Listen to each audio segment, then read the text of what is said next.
This is the game that gave me the horrific realization that I'm not good at games anymore. PlayStation was regarded as destroying the 3D platformer, and I'm going to assume that means that it was amazing, despite Bubsy 3D. Though, that had a particularly shady past beforehand. Plus, it's my show and I can say what I want. Blackenstop. Yeah. Whatever, the important part is that in Japan, it was titled Croc, Pow Pow Island, which I prefer. It fits the game's aesthetic, from the cartoony levels to our snaggle-toothed hero. Croc was released for the Sega Genesis in the same year. That's the Saturn for you American lot. It had a slightly reduced graphics quality, but the game was basically the same.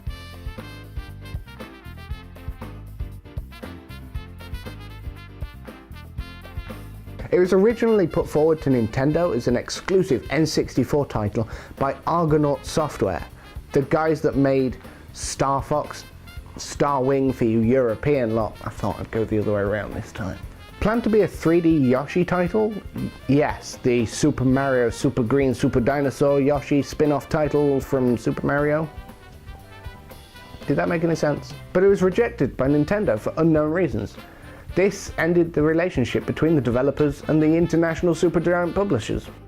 Development for Croc hung in the air, until publishers Fox Interactive gave Argonaut the go-ahead, because this was the time that all the film companies wanted in on the game's bandwagon. Though Nintendo weren't left totally out of the loop, they got their own 2D version on the Game Boy Color, which didn't go down so well. Despite the development scandals, however, on launch the game received a mixed to positive reception, favouring the graphics quality, which really doesn't seem to have aged well. The gameplay was highly praised, and still holds up, with platforming that strangely feels natural. From early game, the player is conditioned into the specific distances between certain jumps, and by the second of 4 islands, blind jumps are introduced, and I still manage to nail it every time. But later on in the game, this conditioning is scrapped to introduce a psychological sense of false difficulty that seems strangely legitimate. This, along with the game's soft method of introducing a player to new mechanics in a risky environment, like little fire friends that bounce around that you can see doing their thing from the other end of the room, or moving platforms over lava rather than throwing you straight over an infinite pit of despair. This was tutorializing without the annoying dialogue box that assumes you have less than 2 brain cells, stopping you every 5 minutes to...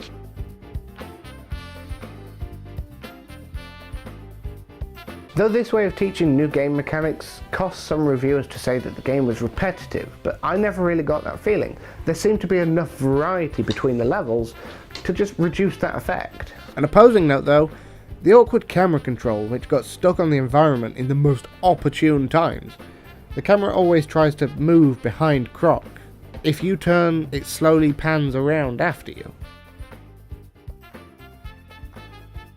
This was more than enough of an issue for me to blame whenever something went wrong, along with the control swapping from the left and right turning and left and right strafing. Unless you're in the air, then they swap, which is quite annoying when you're trying to run away from a boss in a small round room.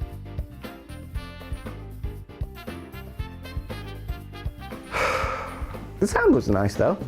Let's start with the music. Because, well, it's pretty great. Every song in the soundtrack is made of a short 30 to 1 minute loop that just fits outstandingly well and refuses to get old. Whenever you go into a cave, and there are a lot of these, all of the sounds were replaced to add reverb. From Croc's cute little steps and kapows to plinks and bad guy giggle.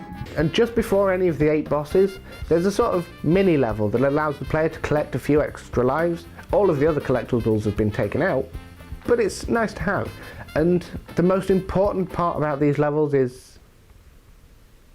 You notice that? There's no music on these parts. My dad always said that it was a broken part of the game, but he never liked the game in the first place, because I'd get stuck and make him play the most impossible levels. But looking back at these levels today, the lack of music almost builds the tension and psychs you up for the big fight. These levels are also preceded by a short clip of Baron Dante turning the cute little critters into something not nice. We call it puberty.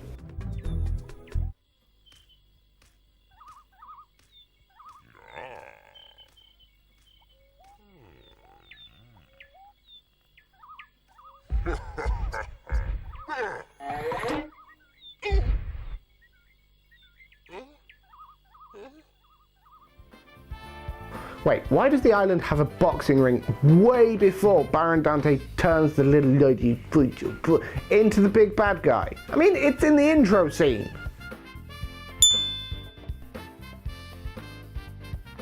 Croc, being a 1997 3D platformer, is a game about collectibles.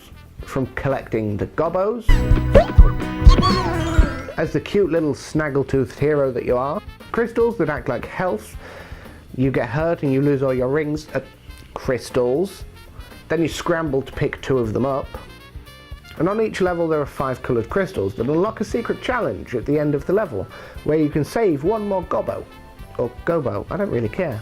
It's a note to make that these crystals are often camouflaged to look like normal crystals, but they have a slightly smaller hitbox, so you can always tell when you've missed one in a sequence. And finally, jigsaw pieces that are collected on a secret unlocked level after each boss, but I couldn't figure out how to unlock them. And the important bit is that they lead to a secret 5th world made of crystals. Again, I don't know what it does.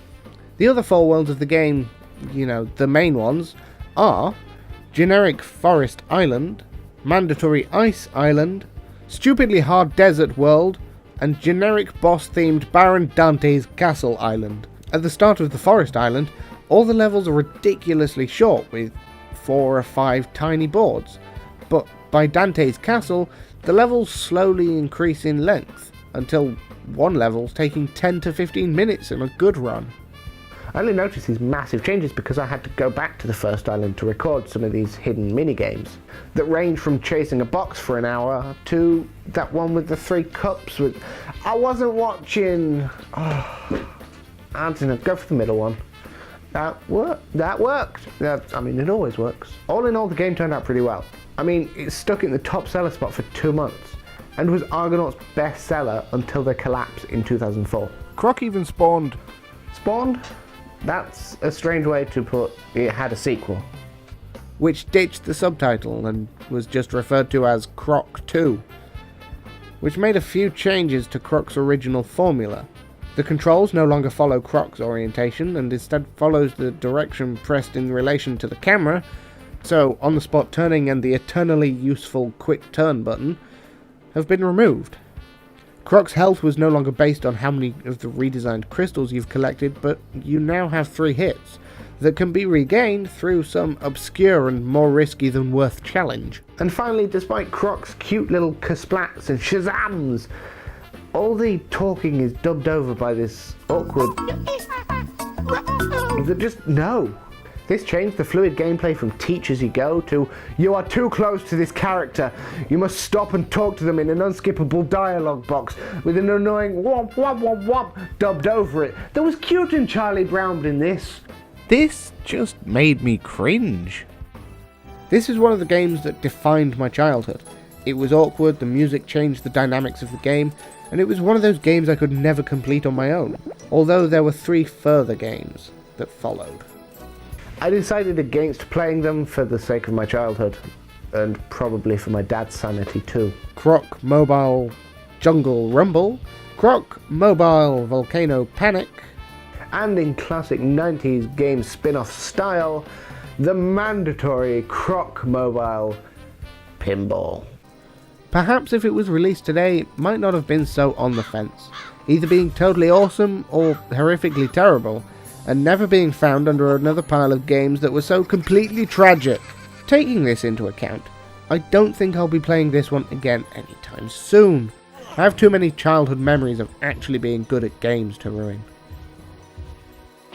And for a more gameplay look at Croc, go check out our good amigo Geek Etiquette, link below and all over the place. Well, this one took a bit longer than I was expecting, mostly because of issues due to my PlayStation, but I'm hoping to do these more often. Hopefully, once a month. Issues permitting, obviously. So, what I need is more ideas. Throw some of the titles you used to play as a kid in the description. Not the description, the comments. That one, yeah?